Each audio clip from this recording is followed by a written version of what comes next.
Hello student. आज कक्षा 10 की संस्कृत की ऑनलाइन क्लास में हम प्रत्यय इस टॉपिक पर अध्ययन करेंगे। प्रत्यय, सबसे पहले हम प्रत्यय की परिभाषा के बारे में पढ़ते हैं। तो प्रत्यय किसे कहते हैं? तो संस्कृत में कहा गया है कि प्रतीयते विधीयते वा इति प्रत्यय। पुनः समझिए, प्रतीयते विधीयते वा इति प्रत्यय अर्थात वे शब्दांश जो किसी शब्द या धातु के पीछे जुड़ करके उनके अर्थ को परिवर्तित कर देते हैं, प्रत्यय कहलाते हैं।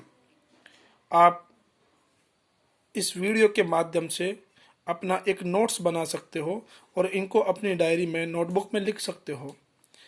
पुनः समझिए प्रत्यय परिभाषा कि वे शब्दांश जो किसी शब्द या धातु के पीछे जुड़ करके इनके अर्थ को परिवर्तित कर देते हैं, प्रत्यय कहलाते हैं।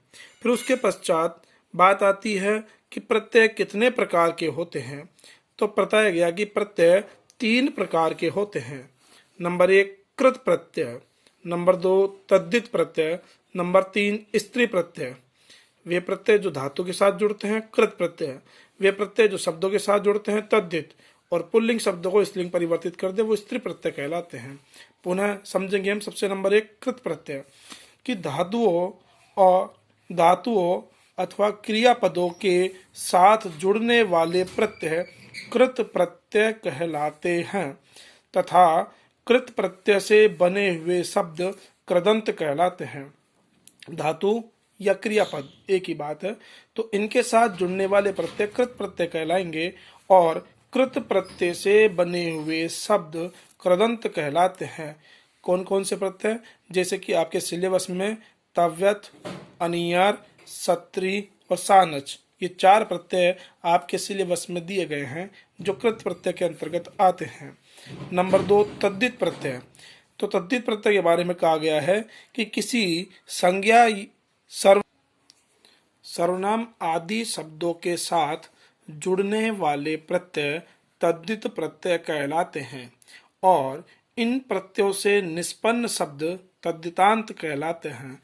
जैसे कि मतुप, तल, त्व, इनि, ठक।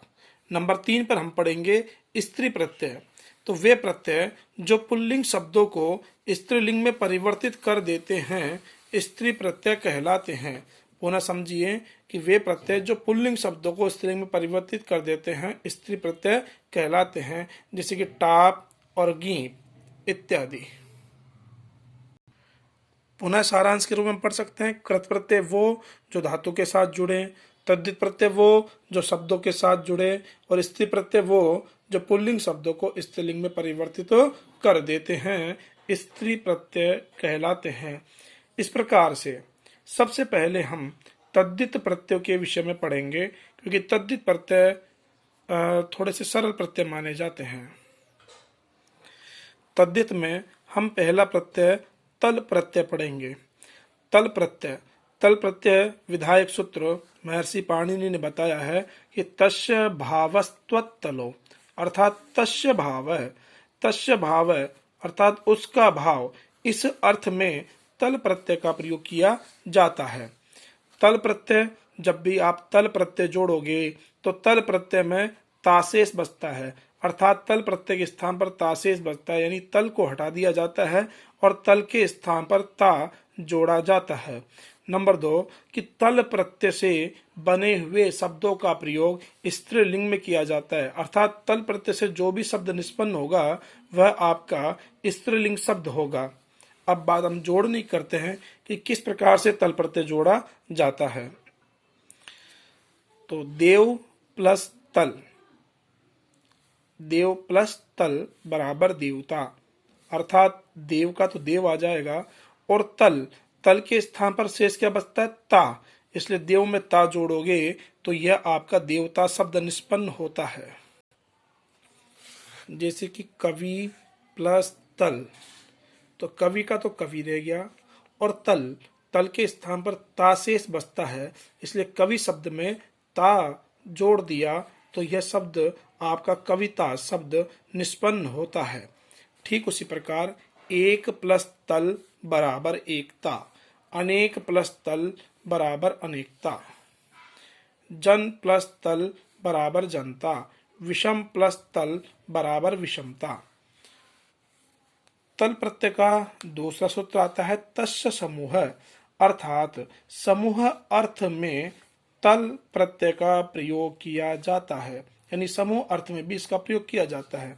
जैसे कि सहाय प्लस तल बराबर सहायता, गज प्लस तल बराबर गजता, बंधु प्लस तल बराबर बंधुता, ग्राम प्लस तल बराबर ग्रामता। ठीक है। और अंत में कि तल प्रत्यय से बने हुए शब्द का प्रयोग स्त्रीलिंग में रमा शब्द के समान इसके रूप चलते हैं। पुनः कि तल प्रत्यय से जो शब्द निष्पन्न होता है तो उसका हम वाक्य में प्रयोग यानी उसके जो शब्द रूप चलाएंगे वो रमा शब्द के समान इनके रूप चलते हैं। अगला आपका त्व प्रत्यय है।